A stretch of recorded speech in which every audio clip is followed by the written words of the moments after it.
लेकिन we have got so much more. Acharya Chanakya के पास मैनेजमेंट लेसन ही नहीं, लाइफ लेसन भी हैं। भाई आपका प्रोफेशन भी तो आपकी लाइफ का एक पार्ट ही है। Life itself is the biggest enterprise.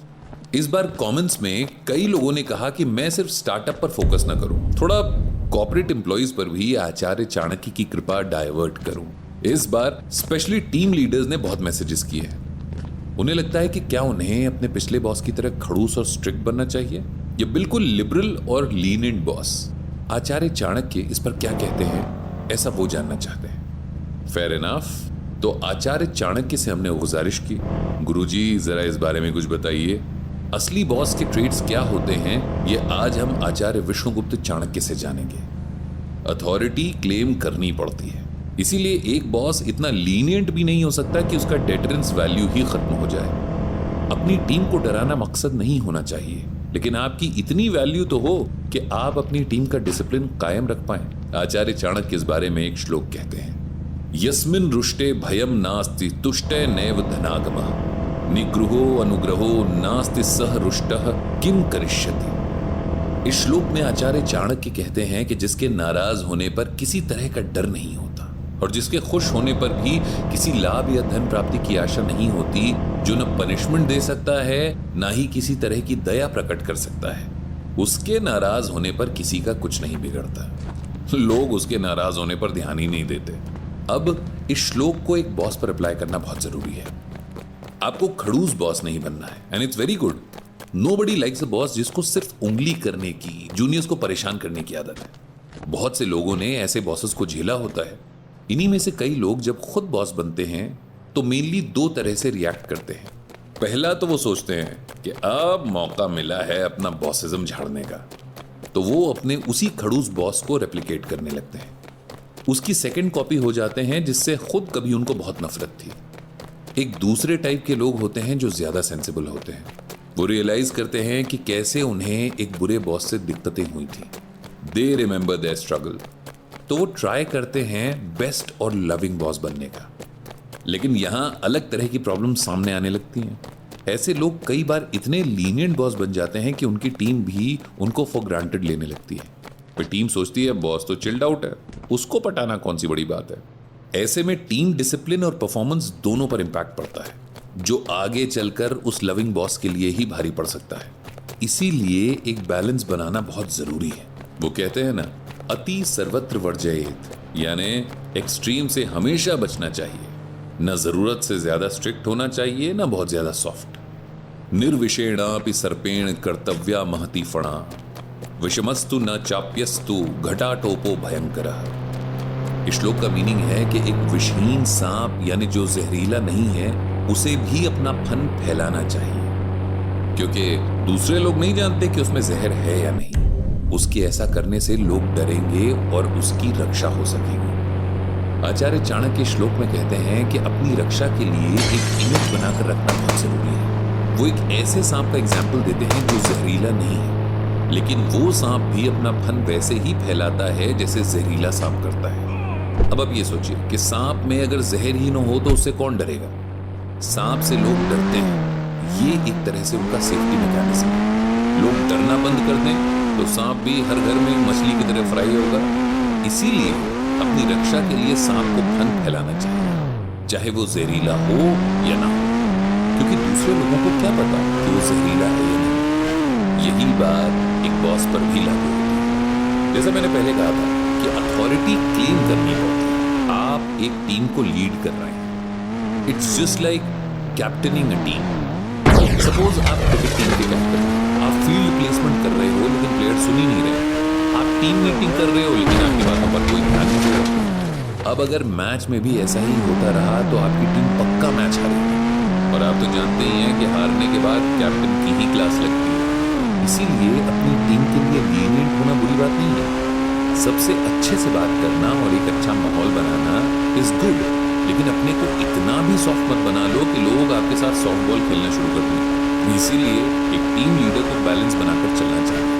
अपनी अथॉरिटी का थोड़ा डर तो बनाकर रखना ही चाहिए। ये डर किसी पर धौंस जमाने के लिए नहीं, बल्कि अपनी टीम से अच्छा और टाइमली काम करवाने में काम आता है। इसीलिए एक अच्छा बॉस वो होता है जो सरप्राइज करना जानता है। जिसका एक पैटर्न फिक्स ना हो, जो टास्क मास्टर हो। बॉस का काम लोगों से गधा मजदूरी करानी नहीं है, वो तो ठेकेदार का काम होता है। आप एक लीडर बनना चाहते हैं तो आपको लोगों को मोटिवेट और इंस्पायर करना आना चाहिए।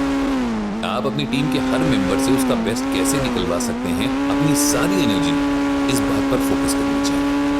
एक अच्छा बॉस क्रेडिट लेने की जल्दबाजी में नहीं रहता और ना ही ब्लेम करने की। अपनी टीम की गलतियों को भी आपको हायर अथॉरिटी के सामने डिफेंड करना पड़ेगा। You got to be ready for that. अगर आपने अपने सीनियर के आगे अपनी टीम मेंबर्स की बुराई की तो आपका इंप्रेशन बतौर बॉस अच्छा नहीं पड़ेगा। ये वैसे तो केआरए का पार्ट नहीं है, लेकिन एक अच्छा और कामयाब बॉस बनने के लिए जरूरी है कि आपकी टीम आपकी रिस्पेक्ट करे। सामने फॉर्मेलिटी वाली नहीं, बल्कि दिल से। सामने तो हम उस बॉस को भी झुककर गुड मॉर्निंग बोलते हैं, जिसके बारे में हमारे मन में ऐसे ख्याल आते हैं कि जिनको अगर वो सुन ले पहली फुर्सत में हमें फायर कर दे। उम्मीद है आपको कि काफी क्लैरिटी मिली होगी कि how to handle your team and how to become a good boss. अगले एपिसोड में आपके ही सवालों से कोई टॉपिक चूज करेंगे। So keep sending your feedback and take care.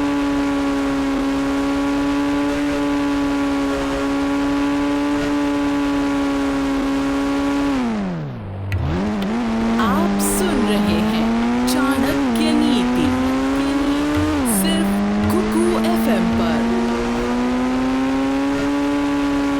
आचार्य विश्वगुप्त चाणक्य के स्टूडेंट्स हाजिर हों। हेलो फ्रेंड्स, कैसे हैं आप लोग? भाई मैं हूं आपका दोस्त एजे और फेलो चाणक्य। आप लोगों को आचार्य चाणक्य के मैनेजमेंट टिप्स तो बहुत पसंद आ रहे हैं और ये आप लगातार कमेंट्स में और डीएम के थ्रू बता ही रहे हैं। हमारा ये सफर जैसे जैसे आगे बढ़ रहा है और इंटेंस होता जा रहा है। इस एपिसोड में मैंने कुछ यूनिक प्रॉब्लम शेयर की है, लेकिन मेरे पास एक बड़ा सा अलग सा मैसेज आया डीएम में, एक सीनियर प्रोफेशनल का। He was very concerned and worried. वो सीईओ लेवल पर हैं और उनकी कंपनी ने उन्हें इस नए पोर्टफोलियो के साथ नया शहर और नई वर्कप्लेस के साथ नई टीम की रिस्पॉन्सिबिलिटी भी दी हुई। But he is not happy. वो मुझसे पूछ रहे थे कि क्या जॉब चेंज करने के बारे में सोचूं। I mean it's tough for me to understand. आपको कंपनी ने सीईओ बनाया भाई साहब, कोई जंगल में पोस्टिंग तो दी नहीं है कि यू आर कंफ्यूज्ड कि मेरे साथ अच्छा हुआ है या बुरा। Anyway, on a serious note, ये प्रॉब्लम कई लोगों की है। अपना कंफर्ट जोन कोई छोड़ना नहीं चाहता। आपने अपना करंट शहर और जिस शहर में आपकी पोस्टिंग हुई है वो मेंशन नहीं किया है, वरना मैं आपको नए वाले शहर के बेनिफिट्स और कुछ कूल अड्डे बता सकता हूं। लेकिन आचार्य विश्वगुप्त चाणक्य के पास आपके इस सवाल को लेकर मैं आ गया। ऐसा नहीं है कि मैं खुद ही आपको ये सलाह दे रहा हूं, तो बाय द वे आपको ये पता होना चाहिए। आचार्य चाणक्य ने क्या कहा है पहले तो वो सुनते हैं। माता च कमला देवी पिता देवो जनार्दन बांधवाः विष्णु भक्ताश्च स्वदेशो भुवनत्रयम्। इस श्लोक में आचार्य चाणक्य कहते हैं कि कमला देवी यानी कि लक्ष्मी जी जिसकी माता है और तीनों लोक के पालक भगवान विष्णु जिसके पिता हैं, भगवान के सभी भक्त जिसके भाई बंधु हैं, ऐसे व्यक्ति के लिए तीनों लोग अपने देश के समान ही हैं। इस श्लोक में आचार्य चाणक्य कहते हैं कि जब सारी दुनिया का पालन करने वाले भगवान विष्णु स्वयं तुम्हारे पिता हैं और माता लक्ष्मी तुम्हारी माँ है, उनके सभी संतानें तुम्हारे भाई बंधु हैं, तो भला इस धरती पर कोई भी जगह तुम्हारे लिए अनजान या अपरिचित कैसे हो सकती है? मॉरल ऑफ द स्टोरी ये है कि जो इंसान पूरी मेहनत करता हो और बाकी सब भगवान पर छोड़ देता हो, उसके लिए क्या अपना और क्या। वैसे भी ये जो आपका कंफर्ट जोन है, ये आपने ही क्रिएट किया। आपकी कंपनी अगर पहले ही आपको किसी और जगह भेज देती तो आपको जाना ही पड़ता ना। आप अगर ये जॉब छोड़कर अपना कोई ड्रीम चेज कर रहे होते तो अलग बात है, लेकिन यहाँ पर तो सिर्फ आप एंटिसिपेट कर रहे हैं कि नई जगह नई टीम के साथ पूरी हो पाएगी भी या नहीं, कहीं कंपनी आपका ट्रांसफर कर दिया तो साइडलाइन तो नहीं कर देगी, वगैरह वगैरह। ये सब वो बहाने हैं जो आपका मन तैयार करता है, क्योंकि वो नहीं जाना चाहता, इसीलिए अपने लॉजिक्स गढ़ रहा है। लेकिन आप ग्रोन अप इंसान हैं, सीनियर लेवल पर हैं, मतलब एक्सपीरियंस भी काफी है, फिर भी स्कूली बच्चों की तरह होम सिकनेस शो करना, भला ये कोई बात है? अब सवाल ये है कि क्या कंफर्ट जोन होना बुरा है?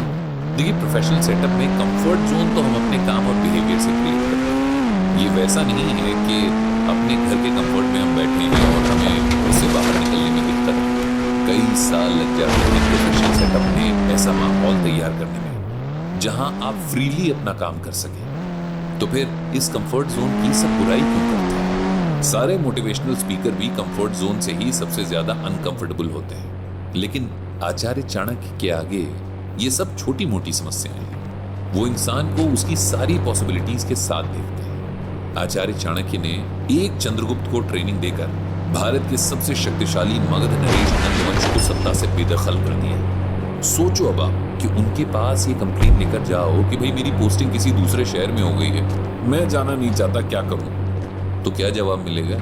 जोक्स अपार्ट, आपका कंफर्ट जोन तब आपका दुश्मन बन जाता है जब ये आपको किसी नए काम को करने से रोकने लगता है। इस केस में मामला यही नजर आ रहा है। आपकी नई रिस्पॉन्सिबिलिटी आपका वेट कर रही है। दोगुने जोश के साथ आपको ये एक्सेप्ट करना चाहिए।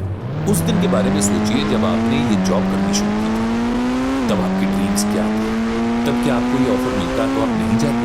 कई बार जब हमें सभी सवालों के जवाब ना मिले तो पास्ट में जाकर देखना चाहिए, अपनी जर्नी की शुरुआत याद करनी चाहिए।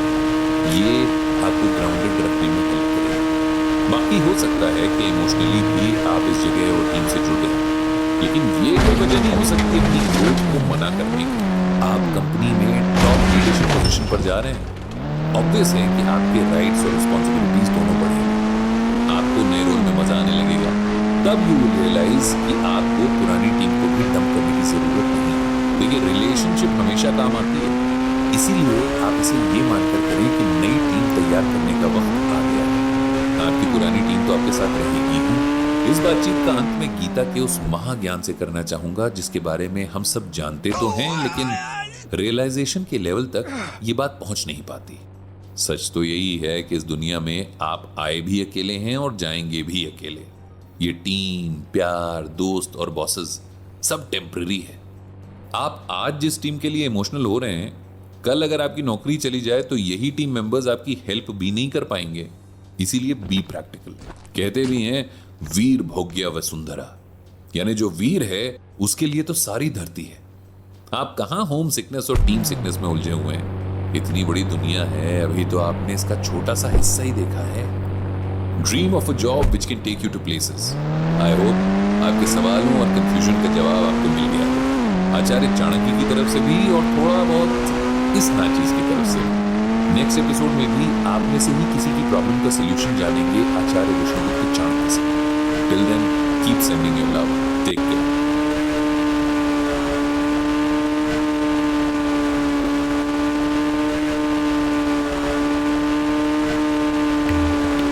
आप सुन रहे हैं चाणक्य नीति, सिर्फ कुकू एफएम पर। Hello friends, I hope everybody is having a great time. So Acharya Chanakya की दुनिया में दाखिल हो जाए तो लगता है जैसे नथिंग इज इम्पॉसिबल। कहते हैं ना, गुरु मिल जाए तो भवसागर पार हो जाए, वरना आदमी किन किन चक्रों में उलझा रहता है। आज हम डिस्ट्रैक्शंस की बात करेंगे, क्योंकि मुझे भर भर के मैसेजेस आए हैं कि भाई हमारा टाइम तो रील्स देखने में ही बीता जा रहा है। कोई कहता है हम तो रिलेशनशिप में निकलना चाहते हैं लेकिन निकल नहीं पाते। बहुत सारी डिस्ट्रैक्शंस हैं लाइफ में, खासकर जब आप कुछ अच्छा करने जाओ तो बहुत से लोग आ जाएंगे आपको डीरेल करने। इसीलिए आज के दौर में अपना फोकस बनाए रखना अपने आप में एक चैलेंज है। इसीलिए जिन लोगों ने अभी स्टार्टअप की दुनिया में आना तय किया है, उन्हें पहले अपने डिस्ट्रैक्शन से फ्री होना पड़ेगा। देखिए, वक्त तो जितना टेस्ला वाले एलॉन मस्क के पास है उतना ही आपके पास भी। वो उसी वक्त का इस्तेमाल कर टेस्ला के साथ स्पेस एक्स, बिटकॉइन और ट्विटर भी खरीद रहा है। जॉनी डेप और एम्बर हर्ड के केस में गवाही भी दे रहा है। फिर भी इस वक्त दुनिया का सबसे अमीर आदमी एलॉन मस्क की लाइफ में डिस्ट्रैक्शंस नहीं है। जो लोग उसकी लाइफ में डिस्ट्रैक्शन बने, एलॉन ने उनसे छुटकारा पाया। लेकिन आप अगर अभी भी मेरे बाबू ने खाना खाया वाले मोड में हैं, तो सर स्टार्टअप तो भूल ही जाए, क्योंकि इसमें मेरे बाबू को खाने का मतलब खाने का हिसाब नहीं रखना, अपना काम जमाने का हिसाब किताब रखना। इसीलिए इस घोर डिस्ट्रैक्टेड दुनिया में आचार्य विष्णुगुप्त चाणक्य की शिक्षा बहुत जरूरी है। अब ये सब आप जान ही रहे हैं तो ये भी जान लीजिए कि मैं एजे बात कर रहा हूँ। हाँ, साथ में अपने हिसाब किताब से जुड़ी बात कर रहे थे ना अपन, तो ये भी ध्यान रखना है कि आपको अपना डिसिप्लिन दिखाना पड़ेगा। आचार्य चाणक्य की सलाह माननी होगी, चाहे वो जितनी भी मुश्किल हो। कम से कम ट्रायल के लिए 1 ही महीने, देखिए सिर्फ 1 ही महीने तक आप आचार्य चाणक्य जैसा कहते हैं वैसा करिए, फिर रिजल्ट देखिए। एक स्टार्टअप के वक्त आपको पूरी तरह से एक स्टूडेंट बन जाना है। हर चीज आपके लिए नई लर्निंग है। इसीलिए इस वक्त के लिए आचार्य चाणक्य का एक श्लोक है, पहले वो सुनते हैं फिर आगे की बातचीत करें। कामम क्रोधम तथा लोभम स्वादम श्रृंगार कौतुके अति निद्राते सेवे च विद्यार्थी हाष्ट वर्जय।